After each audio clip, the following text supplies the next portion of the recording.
रूस यूक्रेन युद्ध के बीच पहली बार यूक्रेन शीर्ष सत्ता में बड़ा बदलाव किया है। यूक्रेन के राष्ट्रपति जेलेंस्की ने यूलिया स्विरिडेंको को यूक्रेन का प्रधानमंत्री नियुक्त किया है।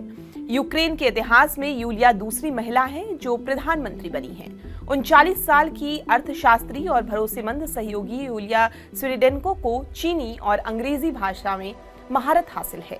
युद्ध के 3 साल बाद जब यूक्रेनी जनता थक चुकी है, ये कैबिनेट रिशफल एक नई ऊर्जा और दिशा देने की कोशिश है।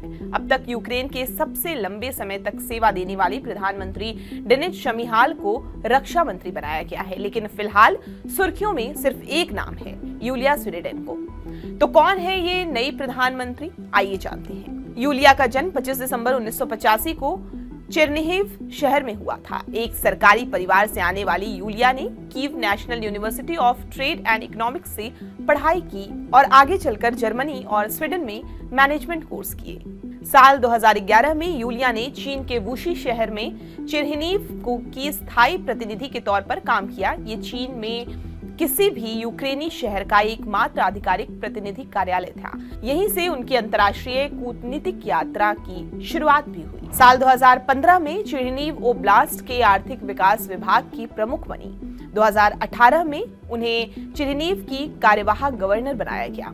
2020 में राष्ट्रपति जेलेंस्की ने उन्हें पूर्वी यूक्रेन के संकट से जुड़ी वार्ता में सामाजिक आर्थिक उपसमूह में देश का प्रतिनिधित्व सौंपा। 22 दिसंबर 2020 को उन्हें राष्ट्रपति कार्यालय का डिप्टी हेड नियुक्त किया गया। 4 नवंबर 2021 को यूक्रेन की संसद ने उन्हें भारी समर्थन के साथ प्रथम उप प्रधानमंत्री और आर्थिक विकास मंत्री बनाया। यूलिया स्विरिडेंको का नाम हाल ही में उस खनिज समझौते की वजह से चर्चा में आया था जो उन्होंने अमेरिका के साथ किया। डील ऐसे समय पर हुई जब अमेरिका और यूक्रेन के रिश्ते डोनाल्ड ट्रंप के साथ एक असफल मीटिंग के बाद ठंडे पड़ चुके थे।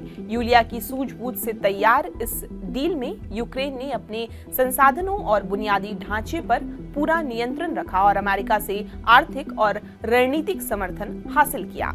सरकार में उन्हें एक सख्त लेकिन नीतिगत रूप से स्पष्ट अफसर माना जाता है। वो राष्ट्रपति कार्यालय की विश्वसनीय और पश्चिमी देशों के साथ संवाद की मजबूत कड़ी रही हैं। वो IMF, EU और वर्ल्ड बैंक जैसी संस्थानों के साथ आर्थिक सहयोग की मुख्य वार्ताकार भी रही हैं। 2023 में टाइम्स मैगजीन में उन्हें दुनिया के 100 उभरते नेताओं की लिस्ट में शामिल किया। यूलिया ने ई-रोबोटा प्रोग्राम के जरिए यूक्रेन में बेरोजगारी के खिलाफ एक डिजिटल जॉब प्लेटफॉर्म बनाया जिससे लाखों लोगों को काम मिला। बिजनेस रिलोकेशन प्लान के तहत युद्ध से प्रभावित उद्योगों को नए सुरक्षित क्षेत्रों में शिफ्ट कराया। साथ ही देश की तेल गैस कंपनी और आर्थिक सुरक्षा ब्यूरो में प्रमुख नियुक्तियों और निगरानी में अहम भूमिका निभाकर ये दिखाया कि वो प्रशासनिक स्तर पर किसी भी पद को संभालने के लिए तैयार हैं। आपको ये पूरी जानकारी कैसी लगी हमें कमेंट करके जरूर बताएं और देश दुनिया की तमाम खबरों के लिए आप हमारे साथ बने रहें और देखते रहें TV9 डिजिटल।